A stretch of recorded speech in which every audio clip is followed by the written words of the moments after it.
नमस्कार दोस्तों, राधे राधे, जय श्री कृष्णा। मैं मोमिता स्वागत करती हूँ आप सबको मेरी यूट्यूब चैनल नॉलेज मोमिता में। दोस्तों कैसे हो आप सब? उम्मीद करती हूँ आप सभी बहुत ही अच्छे होंगे।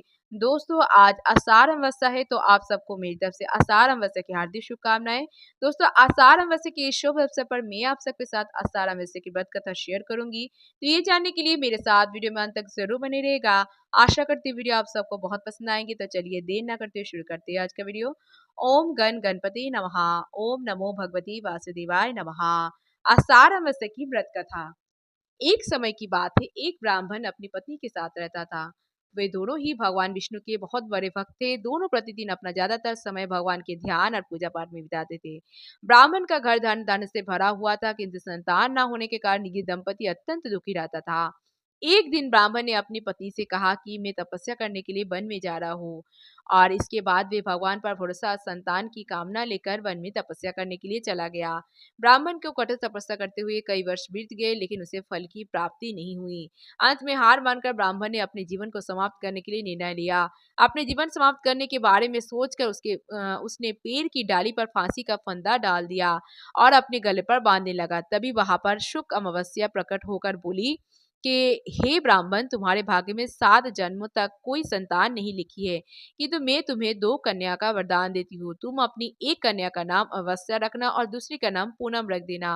तुम अपनी स्त्री से कहना कि वे 1 वर्ष तक शुभ अमावस्या का व्रत रखे और अमावस्या के दिन 1 कटोरी चावल भरकर उस पर दक्षिणा रखकर दान कर दे। और सुख अमावस्या की बात सुनकर ब्राह्मण घर आया और ये पूरा वृत्तांत उसने अपनी पत्नी को सुनाया। सुख अमावस्या के आदेश अनुसार ब्राह्मणी ने व्रत रखना आरंभ कर दिया और कुछ दिनों बाद ब्राह्मण के घर 2 कन्याओं ने जन्म लिया, जिसमें से एक कन्या का नाम अमावस्या और दूसरी का नाम पूनम रखा गया। जब ब्राह्मण की दोनों बेटियां बड़ी हुई तो ब्राह्मण ने उसका उनका विवाह कर दिया। और बड़ी बहन अमावस्या धार्मिक प्रवृत्ति की थी। वह काफी समय भगवान की पूजा और धर्म कर्म में व्यतीत करती थी।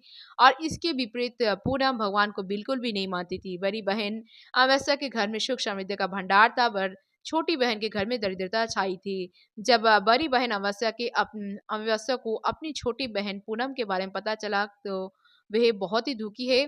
तो तब अमावस्या अपनी बहन के लिए ढेर सारा सामान लेकर उससे मिलने गई। तो छोटी बहन के घर पहुंचाकर अमावस्या ने उसे 1 वर्ष तक शुक्ल अमावस्या का व्रत करने की सलाह दी। साथ ही अमावस्या ने व्रत को विधि पूर्वक करने के बारे में पूनम को बताते हुए ये भी कहा कि तुम 1 वर्ष तक शुक्ल अमावस्या का व्रत करना और 1 कटोरे में चावल भरकर उसे दान कर देना। ऐसा करने से तुम्हारे सभी कष्ट दूर हो जाएंगे और घर में सुख समृद्धि आएगी। पूनम ने अपनी बहन की बातें को मानते हुए बिल्कुल ऐसा ही किया, जिसके बाद 1 साल के भीतर पूनम का घर धन धान्य से भर गया और उसके घर एक बेटे ने जन्म लिया। इस प्रकार जो भी विधि पूर्वक शुक्ल अमावस्या का व्रत करता है उसके घर में सुख समृद्धि आती है।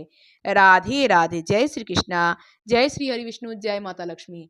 तो दोस्तों आज आषाढ़ अमावस्या की व्रत कथा यहीं पर समाप्त हुआ। दोस्तों कैसी लगी आप सबको आज की ये वीडियो, मुझे कमेंट करके जरूर बताएगा। वीडियो अगर अच्छी लगी हो तो वीडियो को जैसे लाइक और शेयर जरूर कीजिएगा। ऐसे और वीडियोस पाने के लिए मेरे चैनल नॉलेज मोमिता को जरूर सब्सक्राइब कीजिएगा और सब्सक्राइब के बगल में बेल आइकन दबाना मत भूलिएगा, ताकि नए नए वीडियो की नोटिफिकेशन जैसे मिल जाए। कमेंट में जय श्री हरि विष्णु, जय माता लक्ष्मी, जय गणपति बप्पा लिखना मत भूलिएगा।